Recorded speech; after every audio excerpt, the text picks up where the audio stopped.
Hello दोस्तों, कैसे हैं आप सब। आशा करता हूँ आप सभी स्वस्थ होंगे, मस्त होंगे, जहाँ भी होंगे अपनी पढ़ाई अच्छे से कर रहे होंगे। अभी तक हम लोगों ने दूरी और विस्थापन के बारे में 2 क्लासेज में पढ़े। अब इससे संबंधित आज कुछ सवाल हम लोग लगाते हैं। जो कि पहला सवाल आप लोगों को यहाँ दिख रहा होगा कि एक वस्तु द्वारा कुछ दूरी तय की गई, क्या इसका विस्थापन शून्य हो सकता है? अगर हाँ, तो अपने उत्तर को उदाहरण द्वारा समझाइए।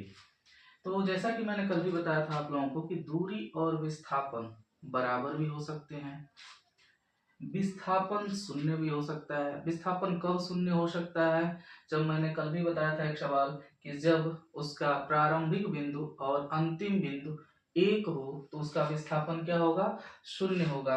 तो इस सवाल का उत्तर होगा हाँ, विस्थापन शून्य हो सकता है।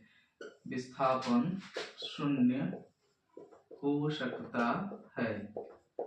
कब हो सकता है? मैंने आपको ऑलरेडी बता दिया है कि विस्थापन शून्य हो सकता है जब वस्तु की प्रारंभिक स्थिति और अंतिम स्थिति दोनों एक हो। सपोज करिए, मैंने कल एक एग्जांपल भी दिया था आप लोगों को। ये आपका घर है, यहाँ से ये आप स्कूल जा रहे हो, ये आपका है स्वीट होम। यहाँ से आप घर जा रहे हो, सपोज करो दूरी आपकी ये थी, विस्थापन ये है आपका। आप यहाँ से यहाँ तक सपोज करिए 10 मीटर गए, पुनः स्कूल से घर आए 10 मीटर, तो दूरी कितनी हो गई? स्कूल गए 10 मीटर और स्कूल से घर आए 10 मीटर, टोटल दूरी कितनी हो गई? 20 मीटर। लेकिन विस्थापन क्या हो गया? आप स्कूल घर से स्कूल गए, स्कूल से घर आए, यानी आपका प्रारंभिक बिंदु और अंतिम बिंदु दोनों एक था, तो यहाँ पे विस्थापन क्या हो जाएगा? शून्य हो जाएगा। आई होप आप लोगों ने इसका उत्तर सही से समझा। और आप ये उदाहरण दे सकते हैं और ये भी कह सकते हैं कि जब वस्तु की प्रारंभिक स्थिति और अंतिम स्थिति दोनों एक हो तो वहां पे विस्थापन क्या होगा? शून्य होगा। ये आपका दूसरा प्रश्न है। एक किसान 10 मीटर भुजा वाले एक वर्गाकार खेत की सीमा पर 40 सेकंड में एक चक्कर लगाता है। ये वर्गाकार खेत है, वो इसकी चारों तरफ सीमा पर 40 सेकंड में एक चक्कर लगाता है। प्रारंभिक बिंदु हम इसको मान लेते हैं। 2 मिनट 20 सेकंड के बाद किसान के विस्थापन का परिमाण क्या होगा? मतलब इसमें विस्थापन केवल पूछ रहा है, हम इसमें आपको दूरी भी बताते हैं और विस्थापन भी बताते हैं, दोनों इस प्रश्न में आप लोगों को बताया जाएगा। अब यहाँ पे थोड़ा सा आप लोगों को दिमाग लगाना है। ये क्वेश्चन थोड़ा सा बड़ा भी हो सकता है आप लोगों के लेवल से, कि किसान ने 40 सेकंड में कितना चक्कर लगाया? एक चक्कर। 40 सेकंड में किसान ने कितना चक्कर लगाया? एक चक्कर। तो एक सेकंड में वो किसान कितना चक्कर लगा लेगा? 1/40 चक्कर। अब कह रहा है 2 मिनट 20 सेकंड। तो 2 मिनट 20 सेकंड को अगर हम लोग सेकंड में कन्वर्ट करें तो 2 मिनट 20 सेकंड, तो 2 मिनट में कितना सेकंड हो जाएगा? 120 और प्लस 20 140 सेकंड। तो 140 सेकंड में वो कितना चक्कर लगा लेगा? तो 1/40 गुणे 140, 0 से 0 कट गया, ये आपका 4 3 जा 12.235 जा 4 5 जा 20, तो आपका हो जाएगा 3.5 चक्कर।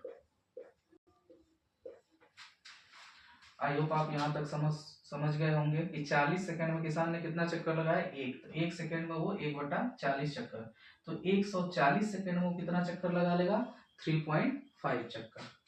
अब बारी आती है आपको परिमाण बताने की, चाहे वो दूरी हो या विस्थापन हो। तो हम आपको दोनों बताते हैं कि दूरी इसका क्या होगा और विस्थापन क्या होगा। ये आपका थोड़ा सा एक न्यूमेरिकल का पार्ट था, जहां से हमको ये क्लियर हो गया कि किसान ने इस वर्गाकार खेत पर कितना चक्कर लगाया। यहाँ से मैं इस पॉइंट को भी थोड़ा सा डिनोट कर दूं कि आप लोगों के लिए कोई परेशानी ना हो कि ये 140 सेकंड कहाँ से आया। अब आपको देखना है दूरी। तो यहाँ पर दूरी निकालने के लिए आपको क्या करना होगा, जो कि मैंने पहले ही बताया है कि आपको दूरी निकालने के लिए उसको पीछे पीछे चलना होता है। तो देखिए दूरी निकालने के लिए आपको क्या करना होगा, इस पॉइंट से शुरू होंगे और जब ऐसे चलेंगे इसकी सीमा पर यहाँ आएंगे तो एक चक्कर पूरा होगा, फिर ऐसे चलेंगे तो एक चक्कर। तो ध्यान से देखिए पहले चक्कर में उसने कितना दूरी तय किया, यहाँ से इस बिंदु पर गया तो 10, यहाँ से इस बिंदु पर गया 10, यहाँ से इस बिंदु पर आया 10 और यहाँ से इस बिंदु पर आया 10। तो 10 10 10 10 टोटल कितना हो गया, 40 मीटर हो गया। एक चक्कर में उसने 40, तो कह कितना रहा है, कितना चक्कर उसने लगाया, 3.5 चक्कर।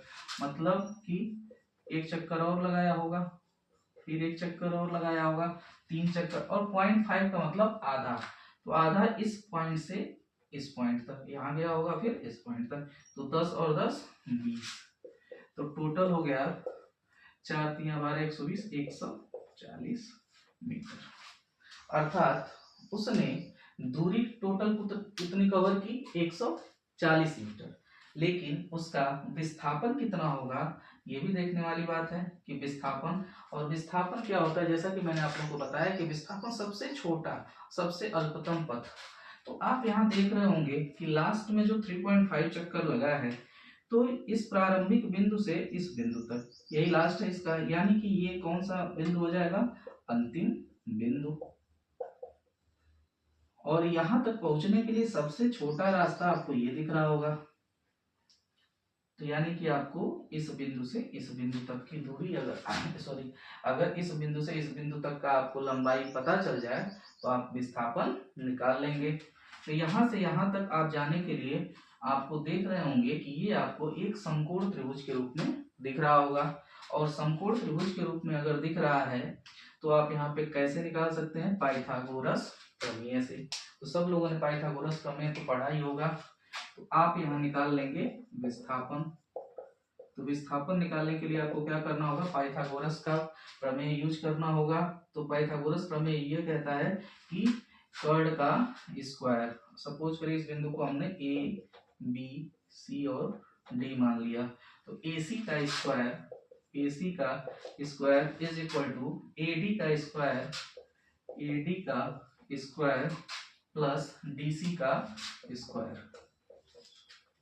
तो AC का square is equal to AD कितना है 10 और DC भी 10 है, तो 10 का स्क्वायर प्लस 10 का स्क्वायर इज इक्वल टू ये हो जाएगा AC square is equal to ये हो जाएगा 100 प्लस 100, तो ये हो जाएगा AC square is equal to 200।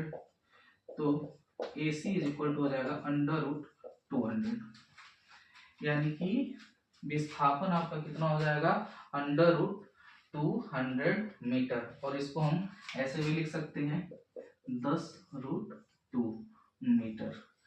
और ये √200 को हमने 10√2 कैसे लिखा, आप लोग इसको 9 तो 2 पार्ट में तोड़ भी सकते हैं। इसको आप लोग लिख सकते हैं √100 इंटू √2, तो √100 की वैल्यू हो जाएगी 10 और √2।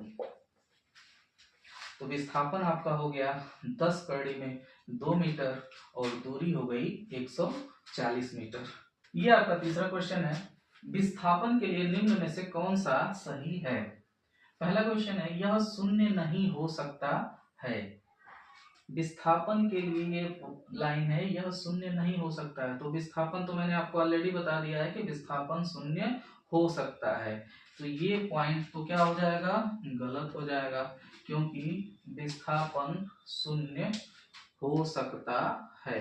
अब मैंने आपको इसके लिए न्यूमेरिकल भी लगवा दिए हैं, आपने उसे प्रूफ करके भी देख लिया है कि विस्थापन क्या हो सकता है, शून्य हो सकता है। दूसरा क्वेश्चन है, इसका परिमाण वस्तु द्वारा तय की गई दूरी से अधिक होता है, जो कि सही नहीं है। क्यों, क्योंकि इसका परिमाण वस्तु द्वारा तय की गई दूरी से कभी भी अधिक नहीं होगा। क्यों नहीं होगा, इसको भी देखने वाली बात है। दूरी बेटा एक महत्वपूर्ण पॉइंट है यहाँ पे कि दूरी हमेशा या तो विस्थापन से बड़ी होगी या उसके बराबर होगी। दूरी जो होगा विस्थापन से बड़ा होगा और या तो उसके बराबर होगा, उससे छोटा नहीं हो सकता है। इसको भी हम लोगों ने प्रूव करके पहले वाली क्लास में देख लिया। ये क्वेश्चन आप सभी के लिए आप चाहें तो इसका स्क्रीनशॉट ले लें या नोट कर लें। एक एथलीट वित्तीय रास्ते जिसका व्यास 200 मीटर का एक चक्कर 20 सेकंड में लगाता है, 2 मिनट 40 सेकंड के बाद वो कितनी दूरी तय करेगा और उसका विस्थापन क्या होगा। इसको आप लोग घर से लगाने की जरूर कोशिश करिएगा। अगर आप लोगों को कोई भी दिक्कत आई हो इन क्वेश्चंस में, न्यूमेरिकल्स में, तो आप लोग जरूर बताएं, कमेंट में जरूर मुझे लिखें। अगर अच्छी लगी हो तो लाइक, शेयर और सब्सक्राइब करना ना भूलें। आई होप आप लोगों को ये समझाने का तरीका सही लग रहा हो। अगर मुझे कुछ सुधार करना हो तो आप उसको जरूर बताएं, मैं उसको जरूर फॉलो करूंगा। आप लोगों से यही निवेदन है कि चैनल को सब्सक्राइब करें, दोस्तों को अपने शेयर करें। इस चैनल पे आप लोगों को अच्छे अच्छे कॉन्सेप्ट जरूर बताए जाएंगे जो आपको भविष्य में बहुत काम आएंगे। धन्यवाद।